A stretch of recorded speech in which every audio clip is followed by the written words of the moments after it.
Welcome to The Blue Dot, Northern Kentucky's premier political podcast, brought to you by the Kenton County Democratic Executive Committee. Welcome back to The Blue Dot podcast for our weekly roundup, where, as you know, we bring you all the news you need to know in 10 minutes or less. Thanks for joining. I'm Natalie MacDonald. And I'm Brian Koehl. Another crazy week in the world of politics has flown by. I can't believe it's already weekly roundup time. But we have plenty of things to discuss, Natalie, so let's get started. Yeah, let's dive right in. I wanted to kick this weekly round up off by letting everyone know that February is the Kentucky Democrats' Volunteer Recruitment Month of Action. And this is important because while we can have great candidates, which we've been interviewing for a couple months now, we can have great training, events, and fundraisers. In order for us to really mobilize, we need to get boots on the ground.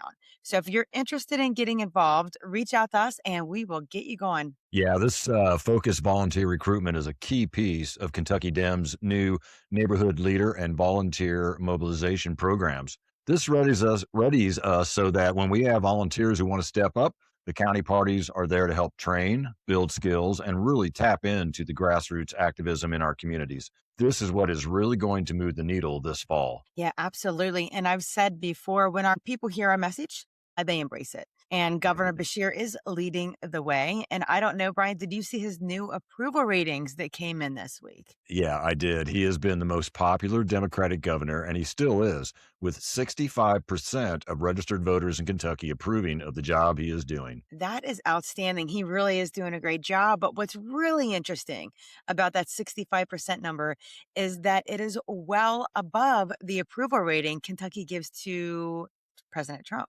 And to think that he won the state by 30% a little over a year ago. I mean, and Trump's overall approval rating right now is hovering in the mid to high 30s or low 40s, depending on which one you look at. So Governor Beshear is just really knocking it out of the park. Yeah, and is it any wonder why Trump's approval ratings are so low? No. His administration is failing to deliver on the core American priorities: the economy, education, healthcare, and infrastructure. And for Republicans, especially immigration. Immigration was considered Trump's strong suit, and yet the violent and unlawful actions of ICE and CBP on American streets have turned the people away from him, even on this issue. Yeah, and I think Americans across the board want immigration reform, but that clearly wasn't the way to do it. And he's not doing anything to put together any bills or legislation to address it. Right. And on top of all of this, the truth is starting to come out on the Epstein cover-up.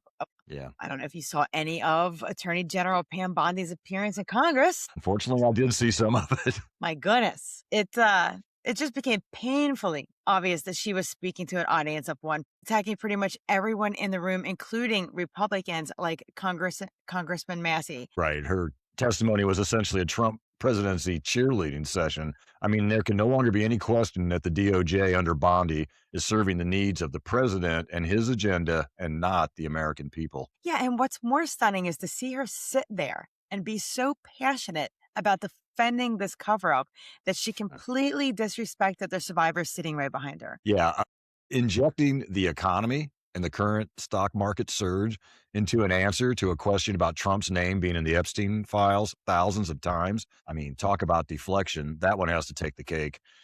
Basically, treating Epstein survivors with what borders on contempt. Yeah. I really can't see how anyone in this administration can go any lower, but they are pretty inventive.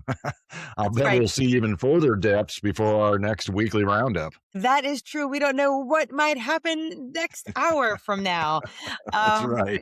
But, everything rolls downhill, as they say, and we're seeing this political disapproval trickle down to the Kentucky legislature. With roughly 30 working days left in our legislative session, Kentucky Republicans still haven't held a single public budget meeting or passed a single bill. Instead, they're hearing bills on cigar bars and backyard chickens rather than working to protect health care for nearly 500,000 Kentuckians. Okay, cigar bars and backyard chickens. I mean, there has to be a good joke in there somewhere. And I don't mean just the legislative priorities of the Republican supermajority, but for our listeners who may be interested, the legislative session comes to an end on April 15th.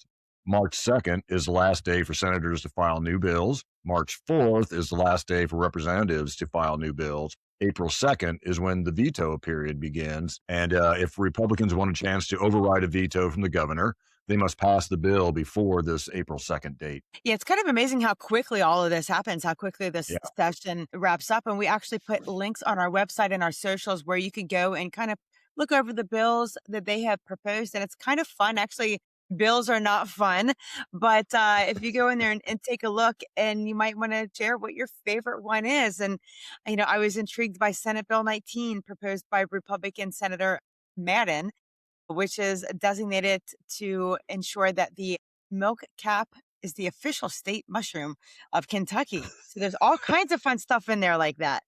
Okay. I'll have to admit, when we were talking about the cigars and chickens before, in the back of my mind, I was like, yeah, sure. But what about the state mushroom? And why do we care? I guess it's important to someone, but I mean, we should have priorities. There's While also in, one in there. There's also one in there to name the state dog. So oh, yeah, check it what's it out. going to be like? No Fluffy or spoiler something? Or alert. You we don't gotta know? our listeners got to go in there and look for that one. Okay. Sounds good. That'll get everybody motivated. Right. Well, meanwhile, in other news, the so-called Save America Act passed the House right across party lines. Its full name is the Safeguard American Voter Eligibility Act. And while Republicans are selling this as legislation to safeguard elections, it is actually a blatant move to inject federal control over local elections and clearly conflicts with states' authority to conduct elections. This is really just one more step down the path of implementing Trump's goal of nationalizing elections. Yeah, and it's really dangerous territory. Aside from it being Yeah. purely political posturing, the incidence of non citizen voter fraud is extremely rare. A nationwide audit found that in 2016, there were approximately 20 suspected incidents, and that gives it a 0.0001% incident rate. And even the Conservative Heritage Foundation did a study where they found 99 cases since 1982. So that was covering 40 years and hundreds of millions of votes. Yeah, exactly. And when we dive deep into the bill, we see what it really does. It will require proof of U.S. citizenship to register to vote. Therefore, citizens would need to provide a U.S. passport, birth certificate, or military record. Well, just think of how much difficulty people went through to get their real ID. And that doesn't even Yeah. show proof of citizenship. So Yeah. this is only going to disenfranchise millions of eligible voters who don't have easy access to passports or birth certificates. Only about half of Americans have a passport, and it's $165 to get one. So that's also a cost burden. $55, that's a lot of money to somebody, especially for a passport, something they may not use. It's difficult. Yeah, exactly. And passport ownership is lower among women, lower income households, and older adults. So this is really going to hit certain groups harder than others. The CEOs and the millionaires and the billionaires, they have passports. They're going to be just fine. Yeah, they're not going to be affected by this, but guess who will, right? Seniors born in rural areas where it's difficult to get a birth certificate if you need one and have never gotten one before. Young and low income voters, and a major demographic, married women whose legal names don't match their birth certificates. If a woman's legal name does not match her birth certificate, additional documentation such as a marriage certificate or a name change certificate from a court may be required to remedy the name discrepancy. This could block or discourage many lawful voters, even when their citizenship is not in doubt. Yeah, and it's funny. I heard the argument that the language of the bill does not explicitly target women. However, the administrative burden may be higher. So, and we Mhm. haven't even begun to talk about the cost. So, even though it's already illegal for non citizens to vote, we already have strict penalties. States already cross check federal and state databases to ensure that voters are legal. This new and completely unnecessary bill would require new systems, new training, longer processing times, and of course, additional funding, which will all just contribute to slowing registration and putting strain on our election offices that are here locally, especially as we get closer to the elections. Yeah, I hadn't even thought of that additional administrative cost and strain. And it's also going to affect those who register by mail and will effectively end mail in ballots that would take away voting opportunities of millions of military families serving around the world. The takeaway is that our federal government wants to skew voter eligibility and ballot availability in favor of the ruling party in 2026. That is their only hope of winning elections and maintaining power. It is the responsibility of each of us to be aware of their tactics and be diligent in resisting their efforts. This year, especially, we are going to need to fight to keep our sacred right to vote. Well, I do have some good news for you, Brian. If you want some good Yeah, news, yes, I do. well, right here in Please. right here in Kenton County, the Board of Elections meets monthly, and one of our executive committee members, John Fisher, sits on that board, and he reports back to us on all things related to the Board of Elections. And one of the things they discussed this previous month was the election plan for the primary. So they put together an election plan that was approved. So we do know we're going to have 6 early voting locations and 33 total polling locations. And I want to stress to everyone that why it's important to have that representation on the board is so that when the proposals to limit and restrict voting restrictions and voting locations are proposed, we have someone there fighting on this.